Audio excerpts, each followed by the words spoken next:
Based on some of the input that I got from yesterday's video down in the comments section, it's apparent that I wasn't clear in the message that I was trying to deliver, and that's my fault. I apologize for that. In today's video, I'm going to try to clarify what I was saying and use a real-world example, actually a couple of them, to show this. Now we have to start here. Sun Tzu. A military force has no constant formation. Water has no constant shape. The ability to gain victory by changing and adapting according to the opponent is called genius. And this is what conservatives are going to have to learn to do. I hate to say it, I asked before, do you want a friend that is always glad handing you? Someone who's always trying to get on your good side and tell you what you want to hear? Or do you want someone to be brutally honest with you that may be perceived as an enemy? The vast majority of you said, I would rather have an honest enemy. Okay, so let's go forward. Now, I'm sure a lot of you are confused by this image. What does this have to do with the election or anything? It has everything to do with it. In the Army, recently, they have changed their physical fitness standards. They are applying something now called the ACFT, Army Combat Fitness Test. For decades prior to this, they had the APFT, Army Physical Fitness Test. Now, why am I using this image? Because with the new standard, 84% of females in the Army are failing across all MOSs, all jobs in the military. 84%. Now, the female on the right is very likely to pass the ACFT with no problem. The female on the left here probably could make height weight standards and, of course, pass the APFT, but likely not the ACFT. The Army Combat Fitness Test is way harder, requires a great deal more strength. And there are all sorts of organizations coming out saying that the Army should stop applying it because of the massive fail rate.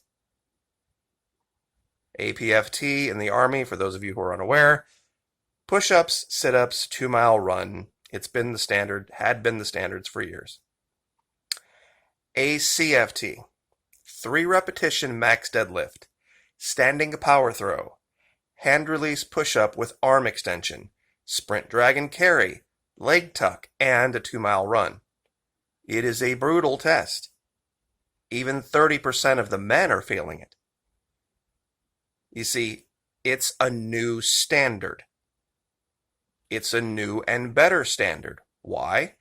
Because with each of these events, the Army correlates it to a certain task you will be asked to do as a member of the Army. For example, this is the 3-repetition maximum deadlift.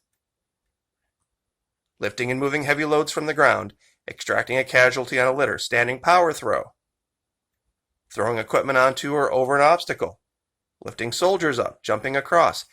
Every one of these events correlates to something you're going to be able to have to do in the military. So the Army changed the standard because it's better. Now, some people say it's worse. There's a whole bunch of people saying it's worse, in fact. Group wants, this is military.com, to halt ACFT until the Army assesses whether it's fair to female soldiers. Service Women's Advocacy Group says the ACFT could deal irreparable damage to the Army. Army leaders aren't responding. So what is my point? What does this have to do with the election? This female on the left is not going to lose any rank, not going to be disqualified from her job because she couldn't pass the new standard. Why? You can't take a new, better standard and apply it retroactively. You can't go back and say, okay, we're going to take away these promotions or we're going to take away these qualifications, because on the day that she was asked to do the test, she passed. No matter what that standard was or how flawed it was or how failed it was or how screwed up it was, that was the standard on that day. Now, this is the point I was trying to make. This is the Pennsylvania legislature. This is the flag of Pennsylvania. In October of 2019, they signed into law their mail-in voting thing. Now, whether it was susceptible to fraud or horribly flawed in a way that was going to allow cheating to happen in a way that couldn't be tracked, that's something to change in the future. People of Pennsylvania. They're going to have to look at it and put in some new safeguards. And they more than likely will. But the Constitution, Article 2, Section 1, Clause 2 says, each state shall appoint in such manner as the legislature thereof may direct a number of electors. Meaning it's up to the state. It's up to the state. They put in a standard. Yes, I agree. Yes, I agree. I'll say it twice. A horribly flawed one. For example, voters are supposed to be 18 years old, right? Okay, how does Pennsylvania determine whether a voter is 18 years old or not? Well, theoretically, they could say, all right, we're going to let people come in and we're just going to make them sign a piece of paper and pinky swear they're 18. They're going to have to check a little box that says, I swear and attest under penalty of perjury that I am 18 years old, and sign it, and then pinky swear that they're 18, and then give them a voter registration card. Now, is that the best way to apply the standard? No. Is it a horrible way to apply the standard? Yes. But is it up to Pennsylvania to determine what that standard is? Yes. Just like it's up to the Army to determine what the standards are. But they can't retroactively apply a new and stricter standard. So no matter how much fraud can be proven, no matter how much abuse can be proven, you cannot retroactively go back and say, okay, we're going to throw out all these votes because we don't believe there were enough safeguards in place to prevent fraud. And here's another problem that the legal team for Trump is not going to be able to get over. Ohio has the exact same voting system. Ohio has the exact same voting system as Pennsylvania. If it's so horribly flawed and so rife for abuse, they would have to throw out the votes in Ohio too. Or the Democrats could just challenge. If Trump would win somehow and say, okay, we're going to get these thrown out, all the Democrats have to do is throw out Ohio. They're saying, look, Judge, the Trump campaign over here just had Pennsylvania's votes tossed because the voting system was apparently unconstitutional and rife with fraud and all this kind of stuff. Same thing, same exact system in Ohio, where Trump won. Utah has had mail-in voting for quite some time. All mail-in voting. Every vote is mail-in vote, not absentee, mail-in. So Trump could win 20 and then lose 24 in the process. Any ruling that would take away Pennsylvania's votes would also, by definition, take away Ohio's and Utah's. And that's right here. Ohio. Any registered voter in Ohio can request a mail-in ballot for the November election. Period. Mail-in ballots. Exact same system. Pennsylvania. The state draws a clear line between mail-in and absentee voting. Any registered voter may request a mail-in ballot without reason. If you are unable to go to the polls, however, the state requires you to cast an absentee ballot. Virtually no difference. Now, some would say, well, the 2020 election had this new system that was unconstitutional and it led to millions of votes being cast that were illegal. That's the argument, right? Well, wasn't that the same explanation that was given 4 years ago? Remember when people brought up and said, well, wait a minute, Hillary got 65.8 million votes and Donald Trump only got 62.9. I was on YouTube at that time, and I remember my comment section being completely filled up with That's because Hillary cheated and got 3 million illegal votes. Wait a minute. So the system before had the ability to be cheated?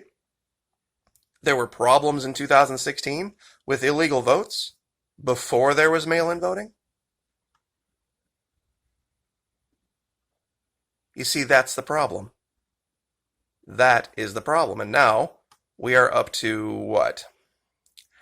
153.65 million votes in this one. And was there fraud? Probably. Probably. Because of mail-in voting? Absolutely. Absolutely. I agree. The problem is you can't retroactively apply some new stricter standard.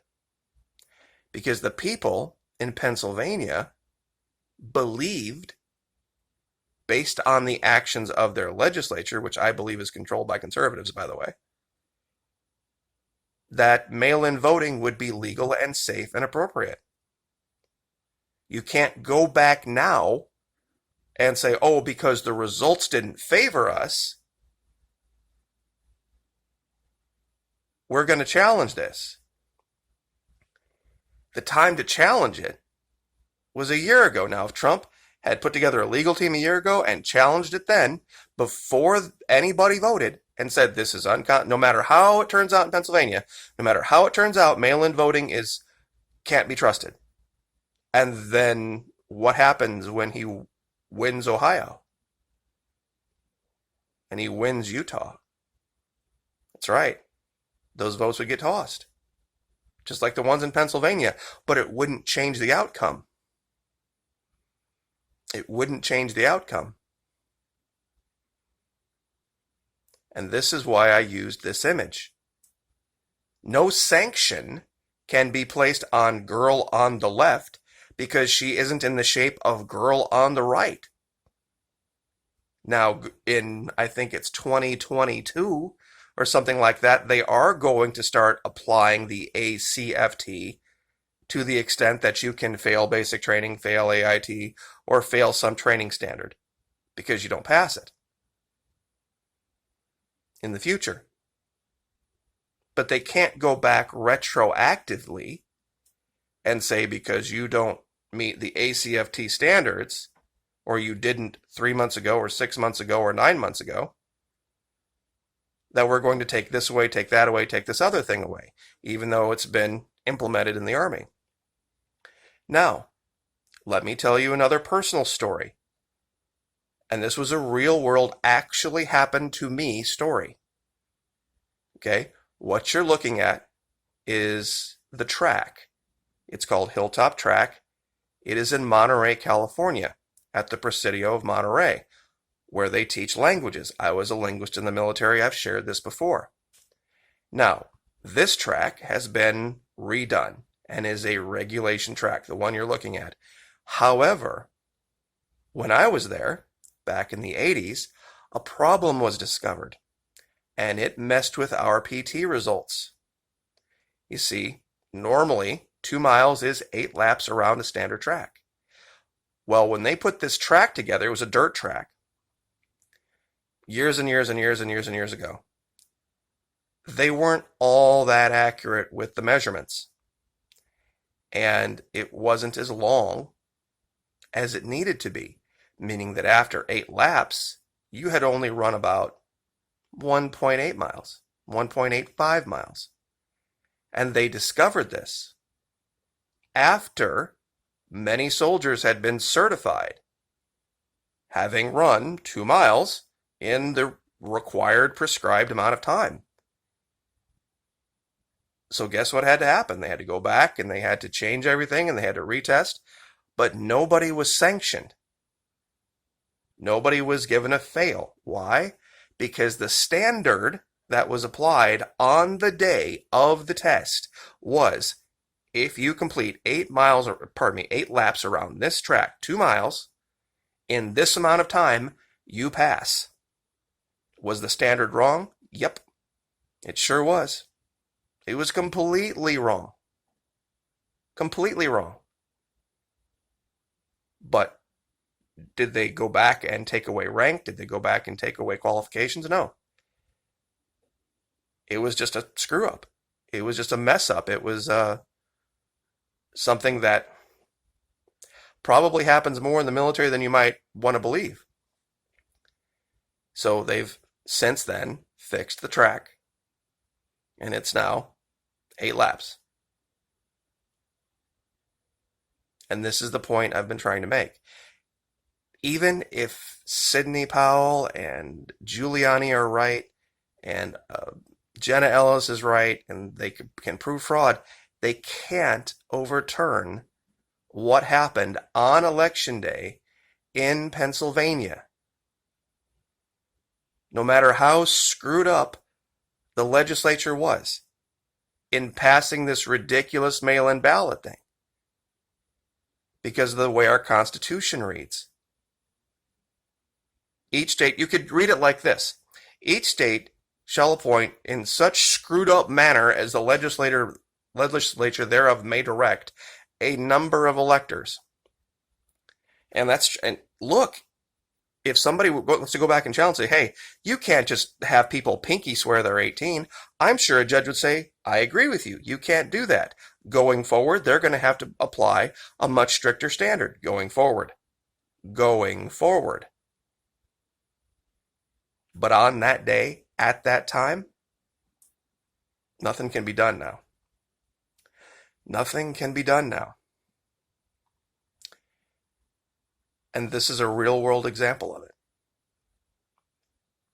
Nobody's going to lose rank.